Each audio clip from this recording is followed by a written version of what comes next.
අයිබෝවන් කොහොමද ඉතින් ඔයාලා ආදරෙන් එකතු කරගන්නවා මගේ YouTube channel එකට. මම නැගිටලා නම් දැන් ටිකක් වෙලා. දැන් ඉර හොඳට පායලා තියෙන්නේ. අපි බලමු මොනවද අද මේ උදේ කෑමට හදන්නේ කියලා. මම මෙතන කුරහන් ටිකක් එකතු කරගත්තා. කුරහන් ග්‍රෑම් 200ක් වගේ මම මෙතෙන් එකතු කරගත්තේ.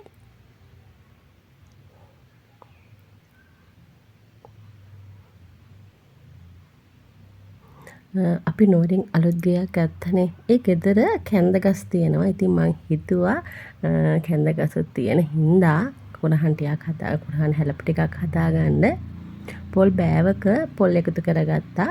මම පොඩි පොල් ගෙඩියක් තමයි එකතු කරගත්තේ. ඊට පස්සේ සීනි රස අණු එකතු කරගත්තා. ලුණු ටිකකුත් රස අණු එකතු කරගන්න. ඊට පස්සේ හොඳට වතුර පොඩ එකතු කරලා මම මේක කවලම් කරගන්නවා.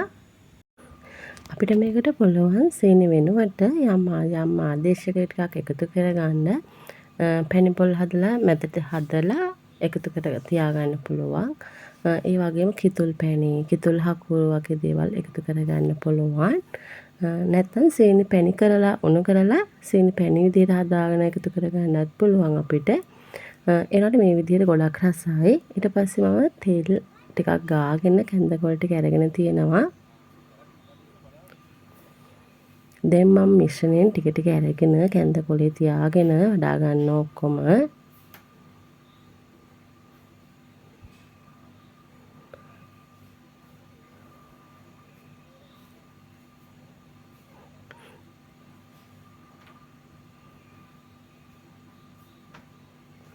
නුවර පැත්තේ හරි ප්‍රසිද්ධ කෑමක් තමයි මේ හැලප.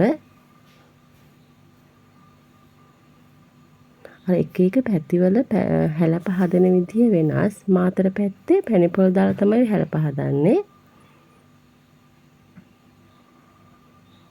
ඊට පස්සේ මම රයිස් කුකර් එකේ ස්ටීමර් එක අරගෙන මේ ටික පිළිවෙලකට තියාගෙන ස්ටීම් කරගන්නයි හදන්නේ. මම මේක අද දරලිපේ ස්ටීම් කරගන්නයි හිතුවේ. දරලිපේ ස්ටීම් කරපුවාම මේක මාරම රසයි. අපි ගත්ත ගෙදර දරලිපකුත් තිබ්බා අපිට.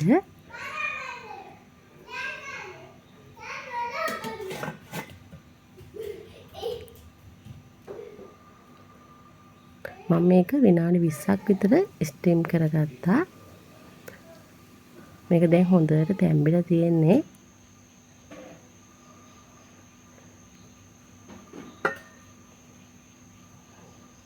මේක අර සීනි ලුණු ගානට තිබ්බ හින්දා හරිම රසයි. කොරක්කන් රසත් හොඳටම තිබුණා.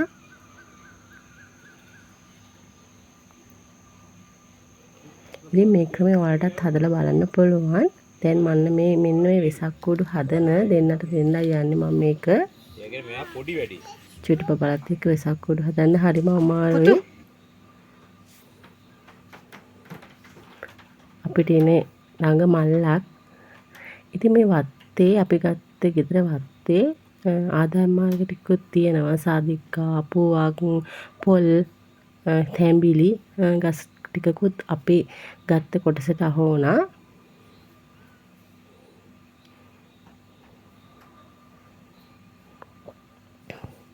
අපිට අන්තිමේට හිතුණා වෙසක් කූඩු කඩෙන් ගෙනල්ලා මේ පත්තු කරා නම් හොඳයි කියලා.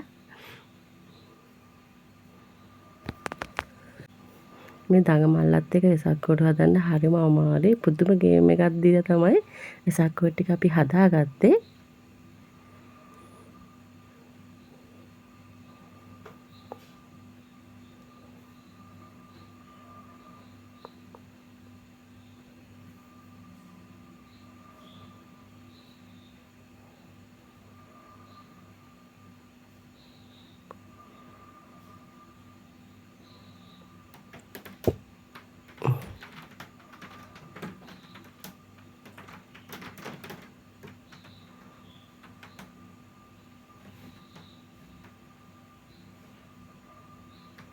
දෙන්නෙම නෑ හදන්න වෙසක් කූඩු එක.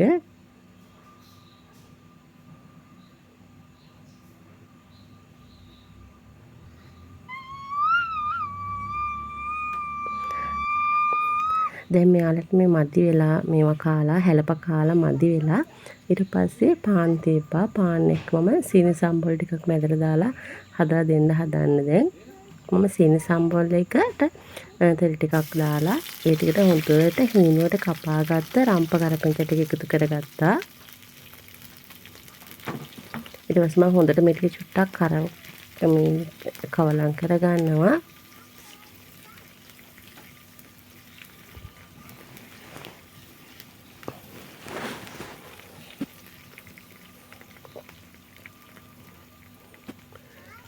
දැන් මම මේකට උම්මලකඩ මේස හැන්දක් එකතු කරගන්නවා. උම්මලකඩ අවශ්‍යම නැහැ. ඒ වුණාට එකතු කරගත්තාම ගොඩක් රසයි උම්මලකඩ.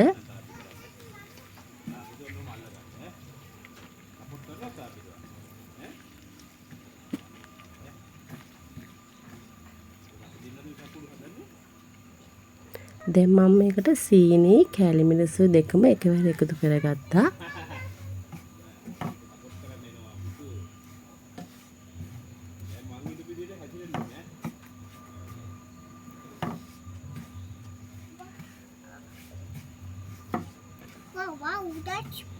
දැන් සීනි ටික පොඩ්ඩක් දිය වෙනකන් මම ලිපේ තියාගන්නවා. ඊට පස්සේ මම ලුණු ටිකක් එකතු කරගත්තා.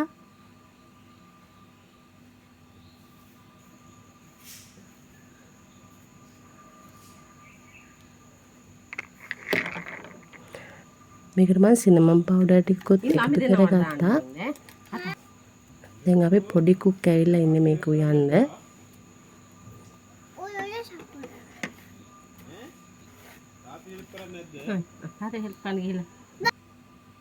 දැන් හොඳට සීනි ටික මේක දිය වෙනවා. එතකොට මම විතර ලුණු ගෙඩි දෙකක් විතර කපාගෙන තියෙන්නේ සාමාන්‍ය ලොකු ලුණු ගෙඩි දෙකක්. දැන් මේ ටිකත් මම හොඳට කවලම් කරගන්නවා.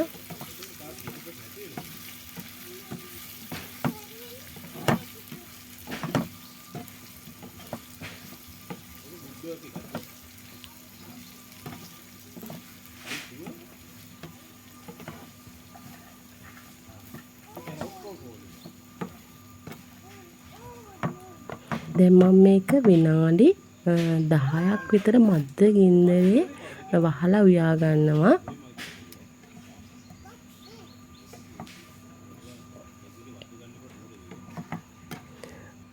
දැන් මම මේ විනාඩි 10කට පස්සේ තමයි ඔයාලට පෙන්නන්නේ. දැන් පාටත් වෙනස් වෙලා හරිම රසයි මෙහෙම සීනි සම්බොල් එක.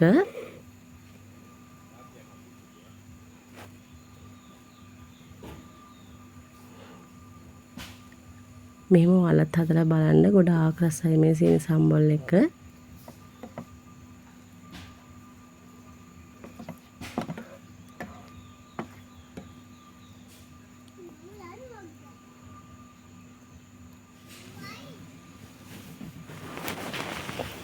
ඊට පස්සේ මම මේකට දෙහි ටිකක් මිදික ගත්තා. මේකට සියඹලා ඉස්ම දැම්ම නම් ගොඩක් රසයි. සියඹලා මං ගාව තිබුණේ නැහැ. කල් තියාගන්න පුළුවන් මේක මාසයක් විතර. මේකට කල් තියාගන්නව නම් අනිවාර්යෙන් දෙහි එකතු කරන්න, සියඹලා එකතු කරන්න එපා. ඉතින් අපි නුවර ගෙදර තියෙන හරියටම පේරාදෙණිය ඉඳන් පේරාදෙණිය කොළඹ පාරේ මීටර් 700ක් විතර දුරේ.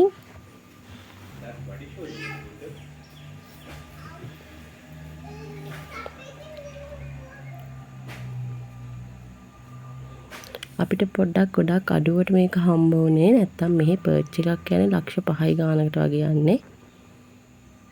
එයාට හදිස්සියෙන් අපිට මේක මේ ගානට හම්බුනේ.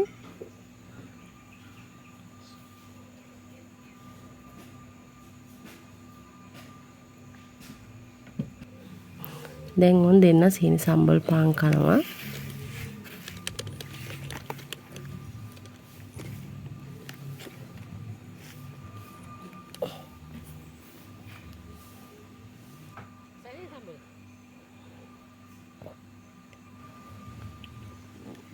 Wow, it's yummy. Yummy.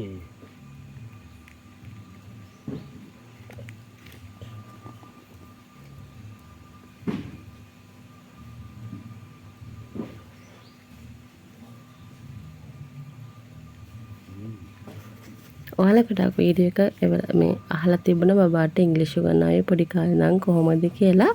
මම ඒකට වෙන වීඩියෝ එකක් අරන් එන්නම්. දැන් මම එයාලට දොඩම් බීම එකක් හදලා දුන්නා. මේ මම හදන දොඩම් බීම කුඩු වලින් හදවුවේ. ඒක අර ගත්ත කට්ටිය පොඩි කම්ප්ලේන් එකක් තිබ්බා රස අඩුයි කියලා. ඒකින්ද මම ඒක බිස්නස් කරේ නැහැ. දැන් ගෙදර කට්ටියට හදලා දුන්නා. ඊට පස්සේ අපි හවසේ ගියා හන්තානේ සඳකිරි සෑය බලන්න. ඒක ගොඩාක්ම ලස්සනයි ඒ ප්ලේස් එක තියෙන තැන. පරිසරය නම් පුදුම ලස්සනක් තියෙන්නේ. අනිවාර්යෙන් දවසක ඇවිත් යන්න හන්තානේ සඳකිරි සෑය බලන්න. ඒ හාමුදුරුවෝ ගොඩාක්ම මහන්සි වෙන්න ඇති මේක හදන්න. උඩට යන්න තියෙනවා පයින්. ඒක ගාවටම අපිට වීල් එකකින් වාහනයකින් උනත් යන්න පුළුවන්. එතකොට පොඩි දුරයි යන්න තියෙන පයින්. හරිම ලස්සනයි මේ පැත්ත. හවසට යනවා නම් අනිවාර්යයෙන්ම ජේසියක් හරි දාගෙන යන්න. මොකද සීතලයි. අපිට ගොඩක් රැ වුණ හින්දා ලොකු වීඩියෝ එකක් කරගන්න බැරි වුණා. ඊට පස්සේ මම මේ රෑ හදවුවා නාඩු හාල් බතට අල හැදුවා. හාල් මැස තෙල් දැම්මා.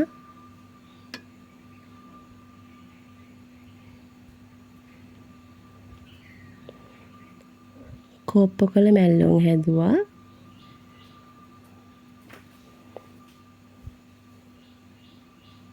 ඊට පස්සේ හැදුවා පොලොස්. පොලොස් ගෙඩිය මම උදේ වේව්වේ. හරිම රසට තිබුණා. මේ හාල් අපේ ගෙදර අපි බක පොළොන්නරුවේදී කොම්පුතේ හාල්. ඒකෙන්ද හරිම රසයි මේ හාල් එක. මොන රෑ වෙසක් කෝඩුවේ සැරසිරි දාන්න අපි හදන්නේ දැන්. අපි කැටයන් නිර්මාණ ශිල්පියෙක් ඉන්නවා ගෙදර අපේ හස්බන්ඩ් පුළුවන් කැටයන් කපන්න. ඉතින් ඒ කැටයන් කපලා මේ දැන් හදන්නේ. මෙන්න අපේ අවසාන වෙසක් කෝඩු සැරසිල්ල. හරිම ලස්සනට තිබුණා වෙසක් කෝඩුව. ඊට පස්සේ මම එදා රෑම මගේ හොඳම කස්ටමර්ට ඉල්ලලා තිබ්බ ඕඩර් එකක්. බෙදපු 3-5 කුඩු ඕඩර් එකක්. ඒකත් හදලා ඉවර කරලා ඒකත් පැක් කරලා මම යවන්න හදන්නේ. මේ කස්ටමර්ට හරිම විශේෂයි. මෙයා තමයි මම ඔන්ලයින් ඕඩර් බාර ගන්නකොට පළවෙනි දවසේම මට ඕඩර් එක දාපු කස්ටමර්. දැන් මේ යාගේ දෙවෙනි ඕඩර් එක. එහෙනම් ගෙහින් එන්නම් සුබ දවසක් ඔයාලට. මාව නැරඹුවට ගොඩාක් ස්තුතියි ඔයාලට.